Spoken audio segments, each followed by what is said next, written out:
नमस्कार। आज आपको सुनाएंगे सावन सोमवार व्रत कथा, एक ऐसा वृत्तांत जिसमें श्रद्धा, सत्य और चमत्कार का अद्भुत संगम है। श्रावण मास की इस दिव्य यात्रा में हम देखेंगे कैसे भगवान शिव और माता पार्वती अपने भक्तों की पीड़ा सुनते हैं और उनके जीवन में आशा की किरण बनकर प्रकट होते हैं। श्रावण हिंदू पंचांग का 5वां माह भगवान शिव के लिए समर्पित समय होता है। इस मास के प्रत्येक सोमवार को सावन सोमवार कहा जाता है और इस दिन व्रत, पूजा अर्चना, शिवलिंग पर पंचामृत, बेलपत्र, महामृत्युंजय जाप से भक्तों का मनोकामना सिद्ध होती है। भक्तों, अब सुनिए सावन सोमवार व्रत की अद्भुत गाथा, जहां भक्ति मिलती है सर्वोच्च वरदान से। प्राचीन काल में किसी ग्राम में एक साहूकार अपनी पत्नी के साथ रहता था। साहूकार भगवान शिव का भक्त था और प्रत्येक सोमवार को व्रत रखता, पूजा करता और शाम को मंदिर में घी का दीपक जलाता था। साहूकार का घर धन धान्य से भरा था, लेकिन उसके वंश को आगे बढ़ाने वाला कोई संतान नहीं थी, जिससे वह मन ही मन दुखी रहता था। साहूकार की भक्ति देखकर एक दिन माता पार्वती ने भगवान शिव से कहा, हे प्रभु, यह साहूकार वर्षों से आपकी पूजा कर रहा है, अब आपको इसे पुत्र प्राप्ति का वरदान दे देना चाहिए। भगवान शिव ने उत्तर दिया, हर मनुष्य को उसके कर्मों का फल अवश्य मिलता है। यह साहूकार अपने पूर्व जन्म के कर्मों के कारण इस जन्म में पुत्र सुख से वंचित है। लेकिन माता पार्वती ने भगवान शिव की बात नहीं मानी और जिद करने लगी कि साहूकार को पुत्र का वरदान दिया जाए। उनकी बात मानकर भगवान शिव ने साहूकार को पुत्र प्राप्ति का आशीर्वाद दिया, परंतु साथ में यह भी कहा कि उसके पुत्र की आयु केवल 12 वर्ष होगी। कुछ समय बाद साहूकार के घर एक सुंदर बालक ने जन्म लिया। समय बीतता गया और बालक 11 वर्ष का हो गया। साहूकार जानता था कि उसके पुत्र की आयु केवल 12 वर्ष है। वह अपने पुत्र को अपने सामने मारता हुआ नहीं देख सकता था, इसलिए उसने उसे काशी जाकर शिक्षा प्राप्त करने का निर्णय लिया। इसके लिए उसने अपनी पत्नी के भाई मामा को बुलाया और कहा कि वह उसके पुत्र को काशी ले जाए। साहूकार ने जाते समय अपने पुत्र और उसके मामा को आदेश दिया कि मार्ग में वे दान दक्षिणा और हवन करते हुए जाएं। जब साहूकार का पुत्र और मामा यात्रा कर रहे थे तो रास्ते में वे एक नगर में रुके। उस नगर के राजा की पुत्री का विवाह हो रहा था, लेकिन दूल्हा काना एक आंख से अंधा था। दूल्हे के पिता ने सोचा, अगर लोग दूल्हे को देख लेंगे तो विवाह टूट सकता है। क्यों न इस साहूकार के सुंदर पुत्र को दूल्हे की जगह बैठा दूं और विदाई के समय असली दूल्हे को ले जाऊं। यह सोचकर उसने साहूकार के पुत्र को धन का लालच दिया, परंतु बालक ने मना कर दिया। तब उसने उसके मामा को लालच दिया और मामा धन के लोभ में आकर विवाह के लिए तैयार हो गया। मजबूर होकर साहूकार का पुत्र विवाह मंडप में बैठा, परंतु उसने राजकुमारी के दुपट्टे पर पूरी सच्चाई लिख दी। जिससे आपका विवाह तय हुआ था वह लड़का काना है। मुझे मेरे मामा ने धन के लालच में विवाह के लिए बैठाया है, लेकिन आपकी विदाई उसी काने व्यक्ति के साथ होगी। मैं तो काशी पढ़ने जा रहा हूं। जब राजकुमारी ने यह पढ़ा तो उसने अपने माता पिता को सारी सच्चाई बता दी। अगले दिन जब दूल्हे के पिता ने विदाई कराने का प्रयास किया तो राजा ने उसे डांट कर भगा दिया। अब साहूकार का पुत्र और मामा काशी पहुंचे और बालक ने विद्या अध्ययन प्रारंभ कर दिया। समय बीतता गया और वह दिन आ पहुंचा जब बालक 12 वर्ष का होने वाला था। उसी दिन सुबह से उसकी तबीयत खराब थी।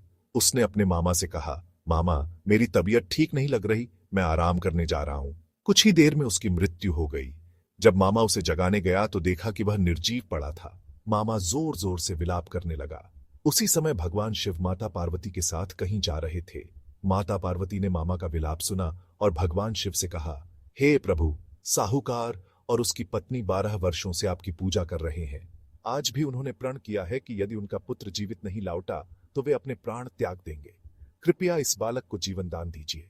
भगवान शिव ने माता पार्वती की प्रार्थना स्वीकार की और साहूकार के पुत्र को नया जीवन प्रदान किया। अब मामा और साहूकार का पुत्र काशी से घर लौटने लगे। रास्ते में फिर वही नगर आया जहां विवाह हुआ था। नगर के राजा को जब यह सूचना मिली कि साहूकार का पुत्र लौटा है तो उसने उसे महल में बुलाया और राजकुमारी को उसके साथ विदा कर दिया। जब साहूकार का पुत्र अपने घर पहुंचा तो माता पिता उसे जीवित देखकर खुशी से नाचने लगे और भगवान शिव की स्तुति करने लगे। उसी रात साहूकार को स्वप्न में भगवान शिव के दर्शन हुए।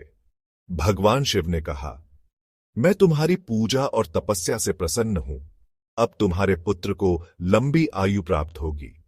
भगवान शिव ने यह भी कहा, जो भी मनुष्य श्रद्धा और विश्वास के साथ मेरी पूजा करता है, मैं उसके सभी कष्टों को हर लेता हूं। इस कथा का महत्व, जो भी व्यक्ति श्रद्धा और भक्ति भाव से इस कथा को पढ़ता या सुनता है, वह अपने जीवन में सुख, समृद्धि और संतान सुख प्राप्त करता है। हर हर महादेव। ब्रह्म मुहूर्त में स्वच्छ हो जाए, नई वस्त्र पहने, घर पर जल छिड़कें और शिवलिंग को शुद्ध करें। अर्क अभिषेक, गंगा जल, दूध, दही, घी, शहद, पंचामृत से पूरी विधि से शिवलिंग का अभिषेक करें। इसके बाद बेलपत्र, धतुरा, सफेद पुष्प अर्पण करें।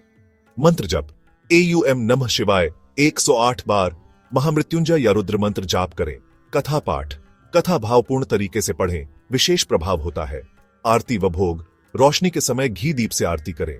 भोग में खीर, फल, ठंडाई, सब्जी, साबूदाना एवं शाम को दूध, पनीर, लस्सी आदि वैकल्पिक खाएं। व्रत उपयोग, निर्जल या एक बार भोजन या फालाहार रूप में रखें। लहसुन, प्याज, मदिरा, मांस नहीं लें। व्रत कथा के बाद सद्भाव, कथा समाप्त होने पर मन से हर हर महादेव कहकर व्रत संपन्न करें। 16 सोमवार व्रत, लगातार 16 सोमवार तक ये व्रत रखने से विशेष फल मिलता है। विवाह, संतान, स्वास्थ्य, सब क्षेत्रों में उन्नति।